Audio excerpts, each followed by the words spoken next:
They do have an IV. You're going to look at the site and assess for redness or swelling, ask them if they have any pain in the site. You're also going to be assessing their skin for any itchiness or rash. So you're going to ask the client, have you had any itchiness lately anywhere? No.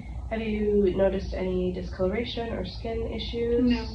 And then you're also going to be looking throughout your assessment at their skin. Throughout this, you're going to be doing a full body sweep method. So you're going to look at every inch of their skin, including their scalp, the inside of their mouth, their mucous membranes, their conjunctiva, and you're looking for anything out of the ordinary, any bruises, cuts, wounds, scars, discoloration, redness, anything that could be seen as out of the ordinary. You're going to inspect their mucous membranes especially, so I'm going to have her open her mouth, I'm going to look at her gums, have her pull down her lower lids,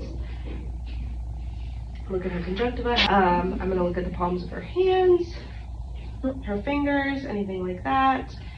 So that's looking for color and moisture in her mucous membranes. I'm looking for cyanosis, jaundice, anything like that. If she had a wound, I would look at the dressing, or I would look at the incision. I would look if there was any drainage, if the dressing was clean, dry, and intact, or if it needed to be changed. I'm also going to start inspecting her upper extremities for color and warmth, so I'm going to feel and make sure that the warmth of her skin is normal. I'm going to make sure that there's no discoloration, and while I'm doing this, I'm also doing my full body sweep of her skin. And then I'm going to take her forearm, and here I'm testing for skin turgor, so I'm going to pinch the skin of her forearm and wait for it to go back down. If a patient is dehydrated, they might have some tenting, so if it pinched it, it wouldn't go back down, it would stay up.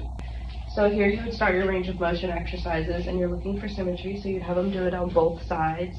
So I'm going to have her roll her shoulders on both sides. I'm going to palpate the joints while she does that. Keep doing it, and then have her do the same thing with her elbows on both sides, palpating the joints.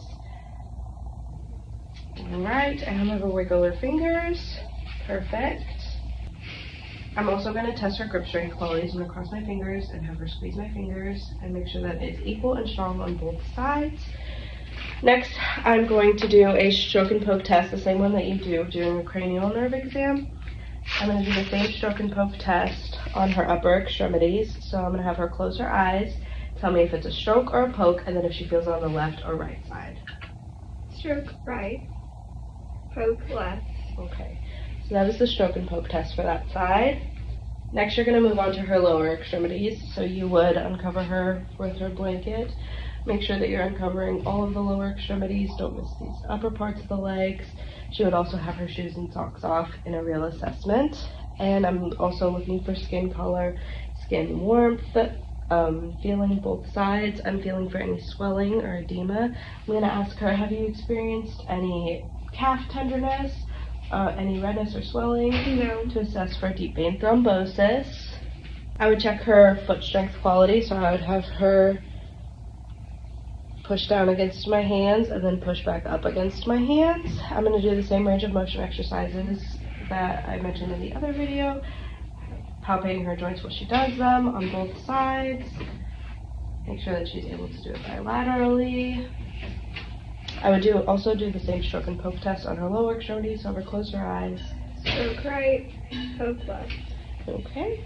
I would also check her capillary refill on her hands and her toes. I would inspect the bony prominences of her skin where she might be more prone to developing pressure ulcers, so I would inspect her heel, her elbows. I would roll her over and inspect her sacrum on the back, any places that might have an issue with pressing down on the bed if she's immobile for a long period of time. Then I would ask the questions to go through the Braden scale, so I'm just going to ask a couple. Do you get up and get out of bed and walk around at all? Yes. What is your nutrition like? 3 meals a day, all food groups.